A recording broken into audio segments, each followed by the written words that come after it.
On screen are the verses that show King David's situation when he was tempted and was not successful in having self-control, and the verses where Joseph was tempted and never gave into temptation. Now there is one simple thing that made self-control near impossible for David, but that same thing made self-control inevitable for Joseph. But can you guess what that one thing is? But before we talk about that, we need to understand what the Bible says about the true meaning of self-control, because the world we live in today has got it all wrong. First point, self-control isn't just about staying focused on what we need to focus on. That's what discipline is. Let me explain. Self-control is a fruit of the Spirit. We see that in Galatians 5 verse 22 to 23. The Greek word used for self-control is enkrateia, and it means the ability to have self-restraint or control one's emotions, desires, impulses, and it is the in-the-moment real-time ability somebody has to control those things. The Bible says self-control is like a city whose walls are broken through is a person who lacks self-control. That's Proverbs 25 verse 28. Self-control is like having walls up against temptation. It is the first line of defense. Just say you are the city. You're valuable, you're pretty. Anyway, the wall is self-control. And when temptation comes, self-control is the in the moment. But discipline has kind of been meshed together to seem like the same thing. Whereas the Greek word for discipline is paideia. I'm pretty sure that's how you pronounce it. But it's the practice of training oneself, or being trained by God, through habits, correction, and obedience over time. Hebrews 12 verse 11, no discipline seems pleasant at the time, but painful. Later on, however, it produces a harvest of righteousness and peace for those who have been trained by it. Later on hints at the idea of discipline is a long-term commitment. Discipline isn't a in-the-moment thing like the wall is that self-control is described as. Discipline is the long-term commitment to something, which ironically explains exactly what Joseph did. So discipline has the place as the long-term commitment to doing something or being committed to something for a long time. So up until this point, Joseph has spent his entire life being disciplined and being focused on God every single day, staying faithful to who his creator calls him to be, but most importantly to the creator. And because he has stayed committed for that long of a time, the fruit of the Spirit, like we talked about earlier, which is self-control, grows in him. The wall that is self-control grows thicker. Maybe you want thick walls, okay. So when Joseph was tempted, it wasn't hard for him to say no repeatedly. He was tempted more times than David, but he was able to say no more and more every single time because his long-term discipline and staying focused on God created self-control. The fruit of the Spirit grew as he watered that plant, that is having faith in God. So the Bible explains how discipline works in that way. And that also explains the reason Joseph had so much self-control. Galatians 5:16 makes this very clear. So I say, walk by the Spirit, and you shall not gratify the desires of the flesh. So if you want this explained even simpler, so you can tell your parents or whoever you want to tell about this, imagine you are in a car. Self-control is like having the ability to slam the brakes. And discipline is like being able to stay in the right lane. So now that we have that understanding, we can go back to that first question. Can you guess what made David fall into temptation and Joseph did not?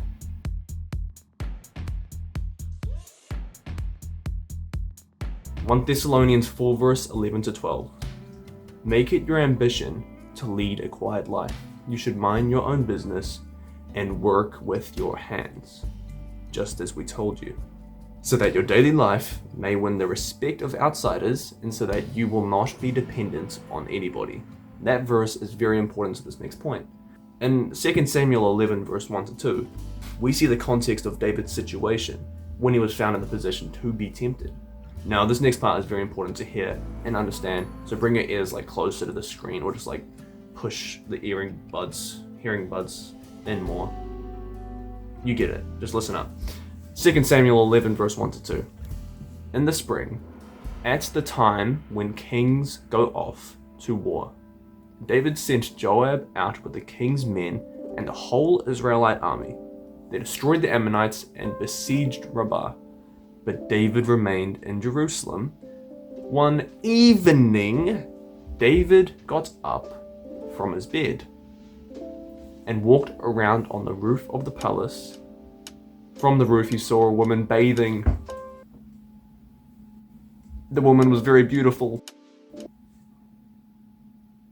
David was the king, and like every other king, part of that duty generally means he goes off to war, and he's meant to go off to war like all the years before that, like all the other soldiers did, but he stayed at home and most likely laid in bed all day.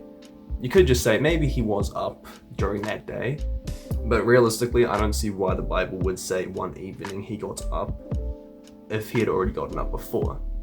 So it's safe to assume that he got up in the evening first. So that is very late in the day, and that means he was not off at war doing something with his hands. Now, Joseph was doing something with his hands.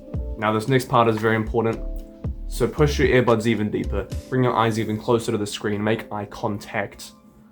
Just come watch closer. Joseph, when tempted by Potiphar's wife, gave a somewhat lengthy statement, but he said, but he refused. With me in charge, he told her, my master does not concern himself with anything in this house. Let me say that again. With me in charge, he told her, my master does not concern himself with anything in the house. Everything he owns, he has entrusted to my care. No one is greater in this house than I am. My master has withheld nothing from me except you. Because you are his wife, how then could I do such a wicked thing and sin against God? And though she spoke to Joseph day after day, he refused to go to bed with her or even be with her. Like we discussed in the point about discipline, Joseph knew his mission. David had put himself in the position to be lazy and do nothing with his hands. Even when you take time to rest and decompress, stay in truth and your spiritual commitment and character. Be a man who works with his hands and supports and provides. Now, my parents did bring it to my attention. The Bible might not say that it is commanded for men to provide and protect. Now that's interesting because after further research, turns out 1 Timothy 5 verse 8 says, anyone who does not provide for their relatives, and especially for their own household, has denied the faith and is worse than an unbeliever. So that is an obligation to be a provider.